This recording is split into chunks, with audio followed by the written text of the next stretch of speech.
Randhawa sir, जिस तरह से जम्मू कश्मीर में बिहार दिवस, यूपी दिवस मनाया जा रहा है, अभी आप देख रहे हैं आपकी कॉन्स्टिट्यूंसी में भी बिहार दिवस बड़े जोरों शोरों से मनाया जा रहा है। कुछ लोगों में नाराजगी भी है कि यार बिहार दिवस वो भी जम्मू में। ऐसा नहीं है। एक भारत श्रेष्ठ भारत की कल्पना हम करके लगते हैं। ये नाराज होने वालों के ना, इनकी छाती पे ठोकना चाहिए। मैं बता रहा हूँ, जो नाराज है ना, छोटी मानसिकता के लोग हैं। और नाराज वही है जो जम्मू कश्मीर को अपने बाप दादा की जदा समझते हैं और पंजाब, दिल्ली, चंडीगढ़ में सालों ने फ्लैट लेके रखे हैं।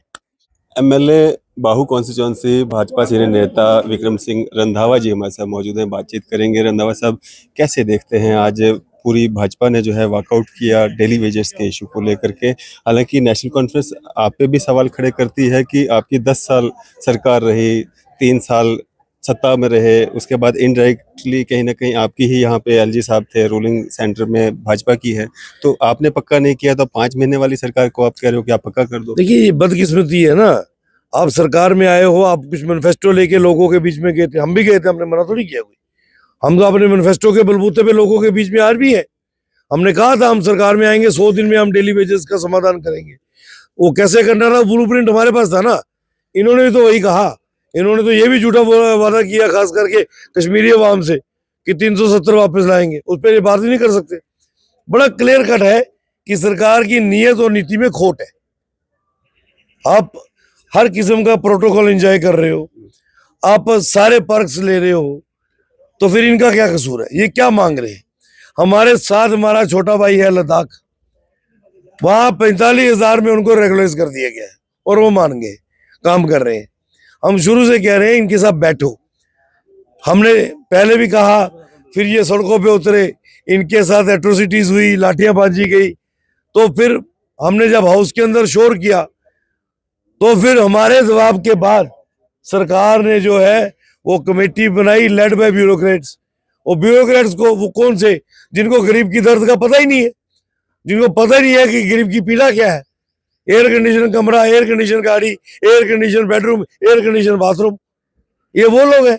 अरे कमेटी बनाते, headed by any cabinet minister, उसमें अपोजिशन के, रूलिंग के विधायक भी रखते।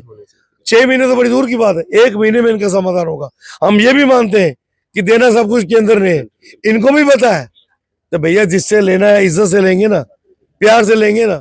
जम्मू कश्मीर की जितनी भी सरकारें आई, मरहूम शेख मोहम्मद अब्दुल्ला मुख्यमंत्री रहे, डॉक्टर फारूक अब्दुल्ला मुख्यमंत्री रहे, जनाब उमर अब्दुल्ला साहब मुख्यमंत्री है। तो दिल्ली के बलबूते पे ही चलता है। अपना सरमाया हमारे पास है कुछ नहीं है। हम वेजेस नहीं निकाल सकते हैं एम्प्लॉयज की, हमें सब कुछ दिल्ली से लेना है। तो दिल्ली के आगे डीपीआर पुट करने में क्या गुरेज है? इनको भी हो जाएगा कि बात यही है, आप पाला दिल्ली के उसमें है।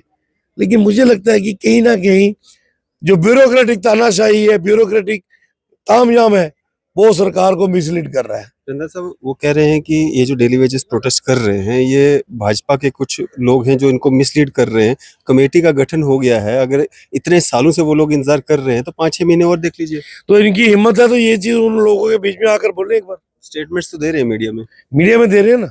डिप्टी सीएम साहब ने भी कहा हम तो लोगों के बीच में, उनके बीच में जाके कह रहे हैं कि आपके साथ नाइंसाफी हो रही है, आपकी लड़ाई हम लड़ रहे हैं। आपके लिए भी कह रहे हैं कि आप पहले उन पे लाठीचार्ज करवाते हो, बाद में उनको मिसलीड करते हो। ये हमने तो जिस दिन लाठीचार्ज हुआ, जिस दिन लाठीचार्ज हुआ, सबसे पहले हाउस में मैंने ही शोर किया था।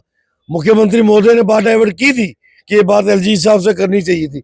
हमने कहा था आप मुख्यमंत्री हो, आप सरकार में हो, आप होम डिपार्टमेंट के सारे प्रोटोकॉल एंजॉय कर रहे हो, आप बोल दो ना कि मुझे सिक्योरिटी नहीं चाहिए, मेरी सिक्योरिटी विड्रा कीजिए, मेरे होमगार्ड विड्रा कीजिए, क्योंकि ये होम डिपार्टमेंट के मेरे अधीन नहीं आते, मैं इनको नहीं लूंगा। जो मेरी सिक्योरिटी होगी, अगर मेरे अधीन आएंगे मैं लूंगा। आप क्यों ले रहे हो? सिर्फ एलिगेशन लगाने से काम नहीं चलता है ना जी। आपको कहीं ना कहीं उनको सेटिस्फाई भी करना है। ये इल्जाम और काउंटर इल्जाम वो नहीं चलता है। मैं आप पे उंगली उठाऊंगा, एक 3 मेरी तरफ इशारा करती है। मुख्यमंत्री महोदय 1 उंगली होम मिनिस्टर की तरफ कर रहे हैं, 3 उंगलियां इनकी तरफ इशारा कर रही है कि जब शपथ उठाई थी तो क्या सोच के उठाई थी? तब नहीं पता था गृह मंत्रालय मेरे पास नहीं होना है, मेरी नहीं चल पाएगी। तो ये मुझे लगता है कि बजाय एलिगेशन काउंटर एलिगेशन के, इनको बुलाइए, जो कमेटी आपने बनाई है उनके साथ बिठाइए। कभी इनको चीफ इंजीनियर बुला लेता है, कभी इनको ऐसी बुला लेता है। चीफ इंजीनियर ऐसी की पावर में थोड़ी ना है, ये आपकी पावर में है।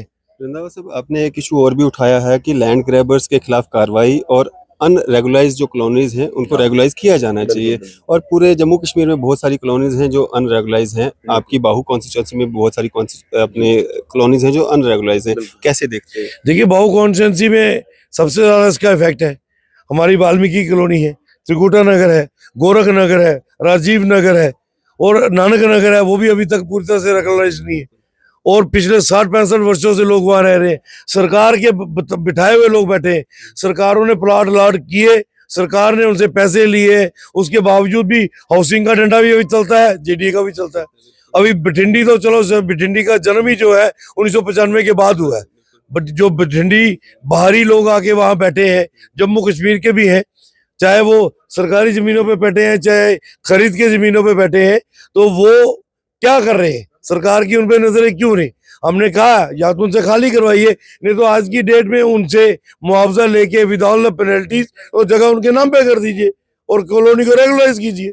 सर, अभी भी इंक्रोचमेंट्स जो हैं वो लगातार हो रही हैं, बड़े बड़े पहाड़ों को प्लान कर दिया जाता है, डॉक्यूमेंट्स नहीं होते हैं, लोगों को धोखे से जमीनें बेची जाती हैं, फेक डॉक्यूमेंट्स बनाए जाते हैं। लैंड ग्रैबर्स का एक माफिया है जिनका बहुत बड़ा गिरोह काम कर रहा है यहाँ पर। जंगलात खत्म कर दिए, जंगलात बिक रहा है। हमने जंगलात मंत्री से भी निवेदन किया है कि उस तरफ ध्यान दीजिए, इनको देना चाहिए ध्यान। मेरी कॉन्स्टिट्यूंसी में तो जहां मुझे पता लगता है तो एडमिनिस्ट्रेशन वहां जाए नहीं जाए, मैं पहुंच जाता हूँ।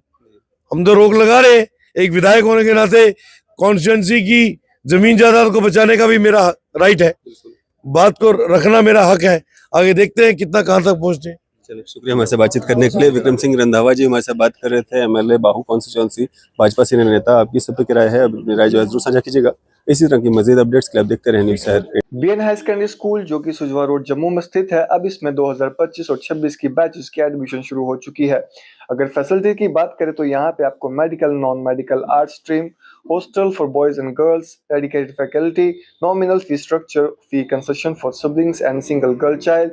और अगर इंफ्रास्ट्रक्चर की अगर बात करें तो smart classrooms, computer labs, 24/7 CCTV surveillance, spacious playground और हॉल, लाइब्रेरी फैसिलिटी, अच्छा इंफ्रास्ट्रक्चर और ट्रांसपोर्ट फैसिलिटी के साथ साथ हिंदी, उर्दू, डीनिया टीचिंग भी यहाँ पे अवेलेबल है।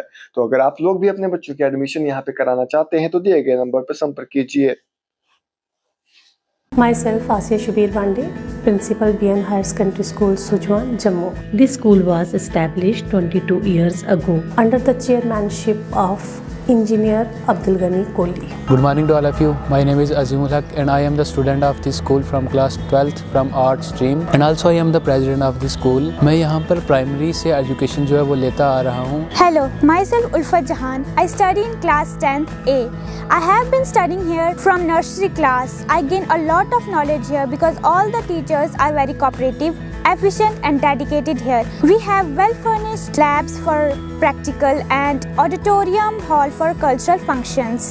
और न्यू कमिंग सेशन में हमने हॉस्टल फैसिलिटीज़ भी अब बच्चों के लिए 6 से लेकर 12 तक हम गर्ल्स एंड बॉयज़ के लिए हॉस्टल फैसिलिटीज़ जो है वो भी हम अवेलेबल कर रहे हैं। मैं ज़रूर चाहूँगी कि आप स्कूल में ज़रूर विज़िट करें। न्यू कमिंग जो हमारा एडमिशन का जो सेशन आएगा, आप ज़रूर आएँ।